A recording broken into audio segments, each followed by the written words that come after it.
न मन्त्रं नो यन्त्रं तदपि च न जाने स्तुतिमहो न चाह्वानं ध्यानं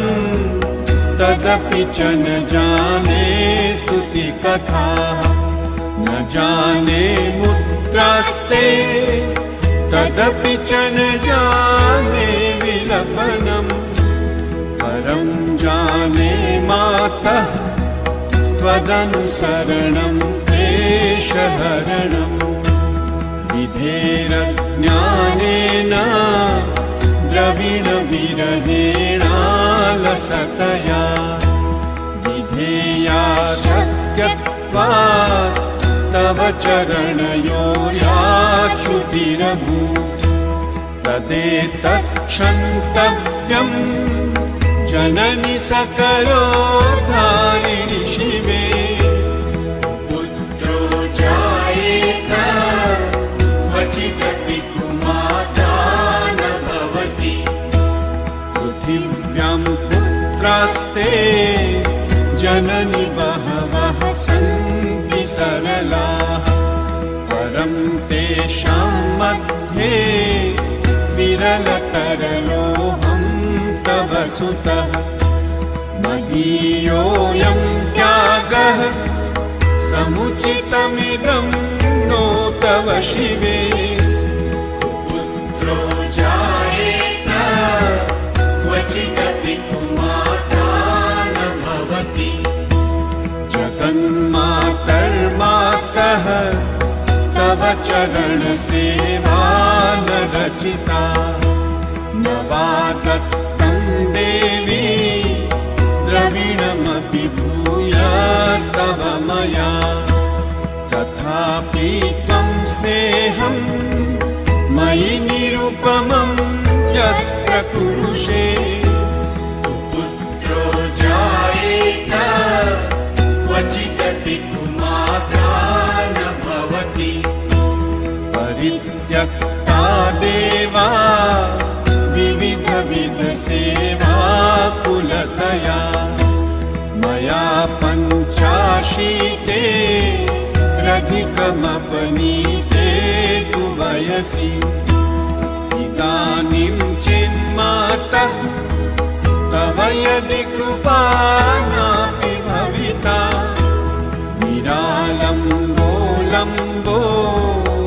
निरालम्बोलम्बोदरजननिकं यामि शरणम् श्वपाको जल्पाको भवति मधुपाकोपमगिरा निरातङ्को रङ्को विहरति चिरं कोटिकनकैः तवापर्णे कर्णे विशति मनुवर्णे फलमिदम् जनः को जानीते जननि जपनीयं जपविधौ चिताभस्मालेपो गरलमशनं विपटधरो जटाधारी कण्ठे भुजगपतिहारी पशुपतिः कपाली भूतेशो भजति जगदीशैकपदवीं भवानी त्वत्पाणि ग्रहणपरिपाटी फलमिदम् न मोक्षस्याकाङ्क्षा भवविभववाञ्छापि च न मे न विज्ञानापेक्षा शशिमुखि सुखेच्छापि न पुनः अतस्त्वां संयाचे जननि जननं यातु मम वै मृडानि रुद्राणि शिव शिव भवानीति जपतः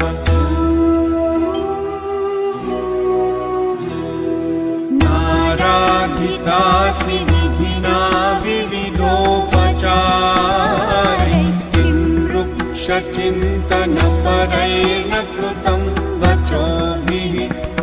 श्यामे त्वमेव यदि किञ्चन जनमय्यनाथे तत्से कृपामुचितमम्ब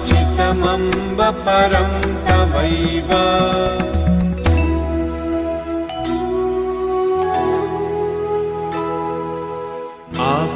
आपत्सुमग्नः स्मरणं त्वदीयं करोमि दुर्गे करुणालवेशि नैतच्छठत्वं मम भावयेथाः क्षुधार्तुषार्ता जननीं स्मरन्ति जगदम्ब विचित्रमत्र किं परिपूर्णा करुणास्ति चेन्मयी अपराध परम्परा परं न हि माता समुपेक्षते सुतम् मत्समः पातकी नास्ति पापग्नि त्वत्समानहि एवं ज्ञात्वा महादेवी यथा योग्यं तथा कुरु